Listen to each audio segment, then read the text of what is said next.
Let's take a posture, sitting posture. Relax the belly. Tune in on the breathing.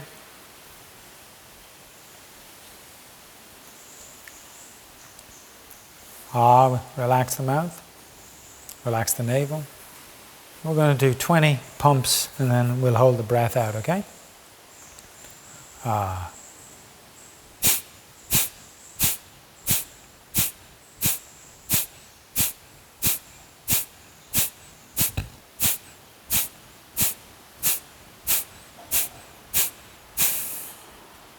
20 into a long exhale.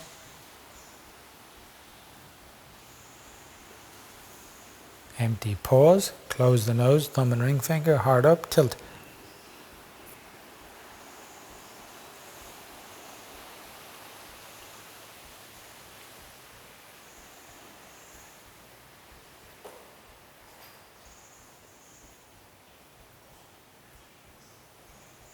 Now lift your head, inhale for 5 seconds through both nostrils. Pause, close, hard up, tilt.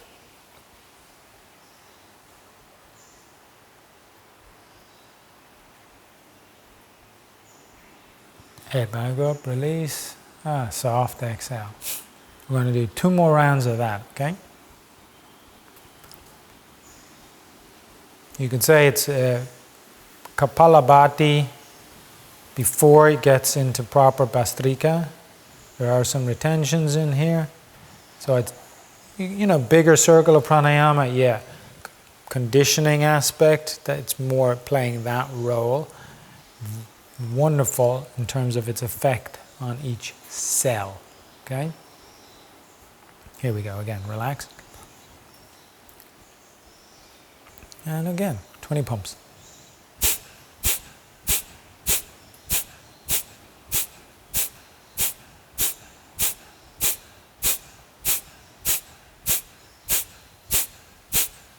Into an exhale.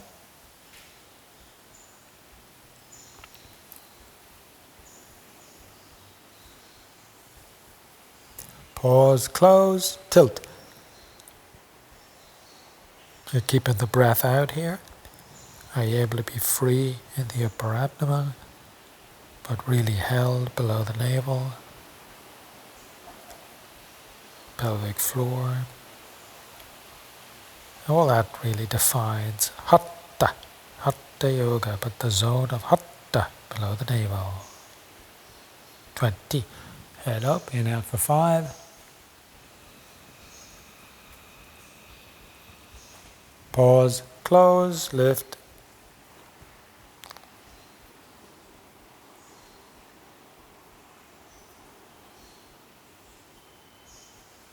Head up, slowly let go. So any of you tuning in that do have a form of regular pranayama with us here, whether it's with me, Tawaraji, etc., you could build this in. It's only a few extra minutes, okay, as you sort of expand your Kapalabhati work. Key is that your Kapalabhati is correct, meaning navel and below. And then when you're holding the breath, whether it out or in, you would need to feel free here, upper abdomen. And solid, let's put it that way, solid, supported, navel and below. So pelvic floor to navel, that world, solid. One more round. This time 30 pumps. Relax. A little sip of air.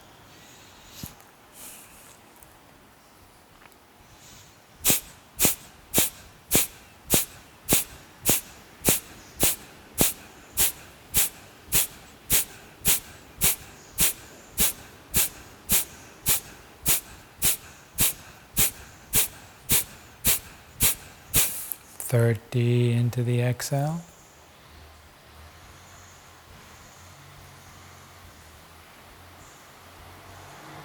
Close, hard up, tilt.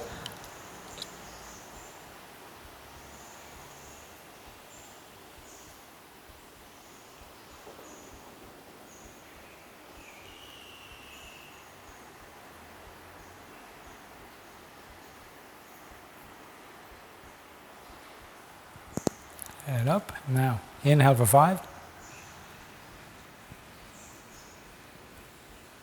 Pause, close, tilt.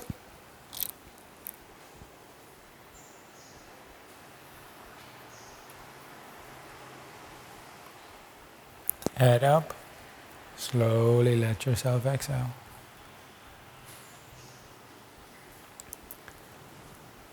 So this is a breath conditioning, practice. Can now lead us nicely into the sitting. So we'll transfer, if you like. So now we get into just soft breath.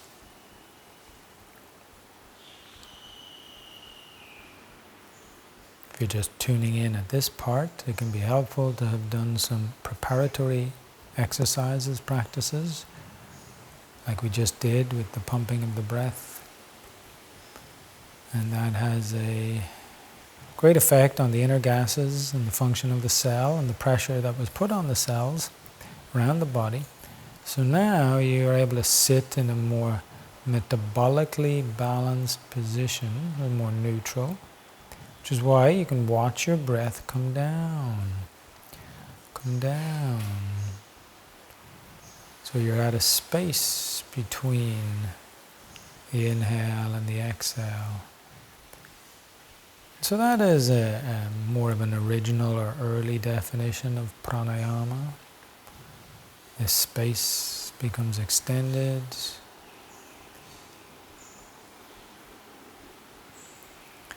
And in this space we can also get into meditative techniques. The full experience of dharana into dhyana, the concentrated mind, more absorbed mind.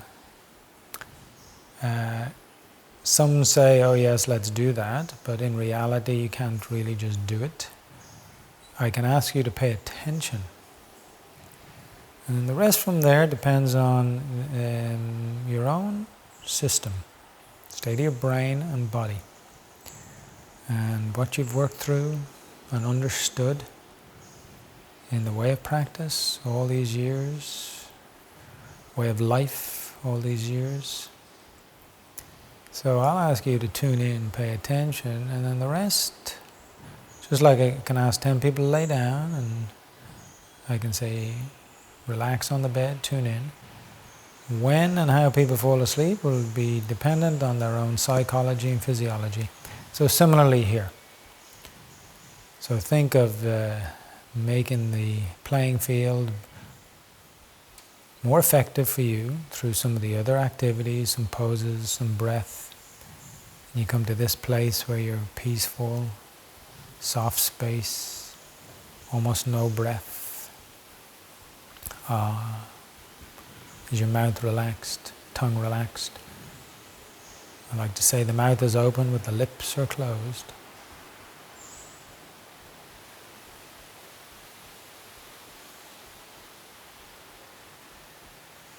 And you can be comfortable and relax, watching, paying attention, watching, seeing. You are the seer, really.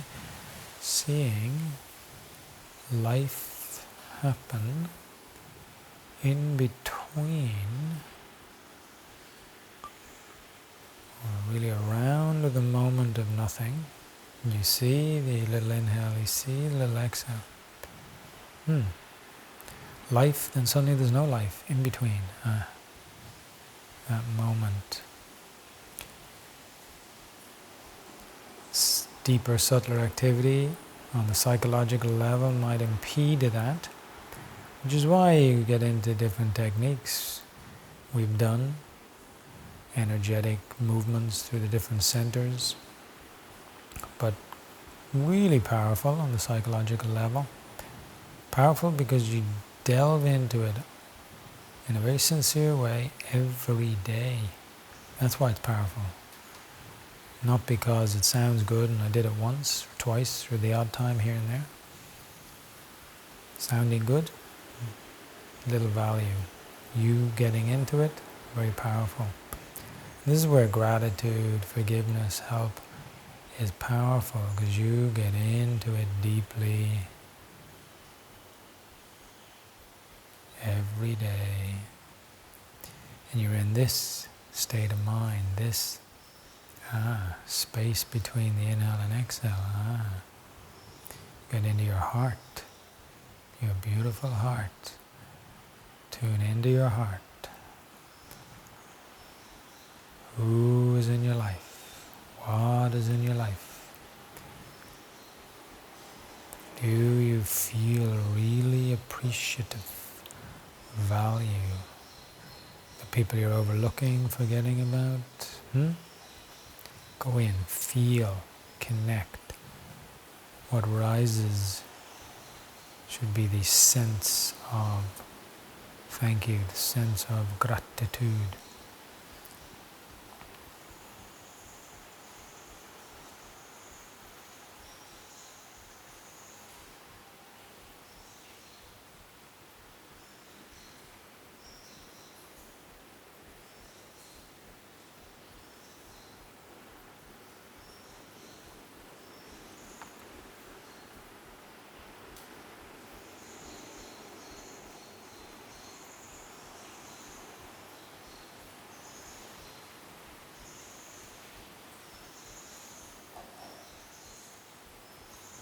There's no time limit to doing this.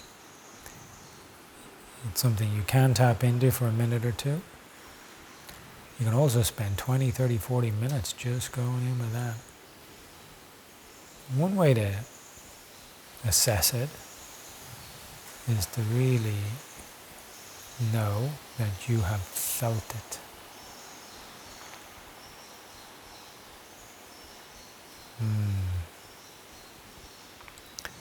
Now, I've detailed the forgiveness many times on these recordings, so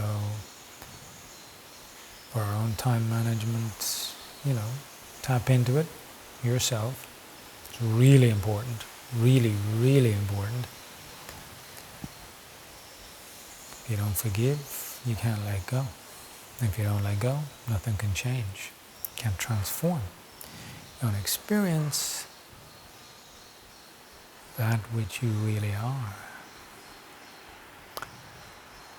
Anyway, we will wrap up our practice session with the simple practice of being able to ask for help, which again is here in the heart, but you get specific, so a little bit of brain activity there. It's not just good enough to say, oh, help me please, this life is tricky, help me. Yeah, it is tricky, and to help you what, how? Get more specific. Are you confused about something? Is something challenging you? Is there a tricky part, difficult part in a relationship? Is there a project you're working on? Is there something you're hoping to write or produce or put out? Are you a little bit nervous, upset, anxious, unsure about now and the future and all of that? And you're tired of feeling that way, and you need a little bit of help with that. So if that is the case, and you do feel that way, then kind of like coming to somebody and saying, here, solve my problem, please. Take my worries. And in this case, it's actually extremely valid, because we're worrying and anxious and upset about the uncertainty of something that is bound to change anyway, and is just really the fabric of an ever-changing video game. And that's what I'm worried and upset and I don't know about, and what's going to happen tomorrow, next week, next year, and will I have enough of this and that. Okay, stop. If that's the case, I don't know what's going to happen, so please help me. I trust you. What do I trust in? I trust in the not knowing. I trust in the uncertainty, which is the nature of it. Okay, good. That's what it is. I see that's what it is. I see that I don't know. I see that it's uncertain. Okay. I hand over my burden, my inner worry, concern, anxiety, and so on. I hand it over. And again, it's individual to whatever supporting form, divine form, Mother Nature, etc. tap into, but arrive at a place where, ask for help. And if you've done that, you don't walk away still concerned and nervous and anxious and upset and uncertain and all of that. because then you didn't really ask for help, you just blurted out stuff on your mind and left. Instead, trust. Please help. Here's the specifics. Okay. Feel better. Go into a nice silent space and place. And from there, bring that certainty of uncertainty, trust in the unknowing, calm and peace into the rest of your day. I will let you be with that. It's a pleasure to spend the time with you. And whenever you're ready, you'll yourself go into the Shavasana, and then you just get on with day and life, but hopefully reassured that all my problems and worries, I've just passed them on, been taken care of. But I still have many things to do, and I get them done. Om to you.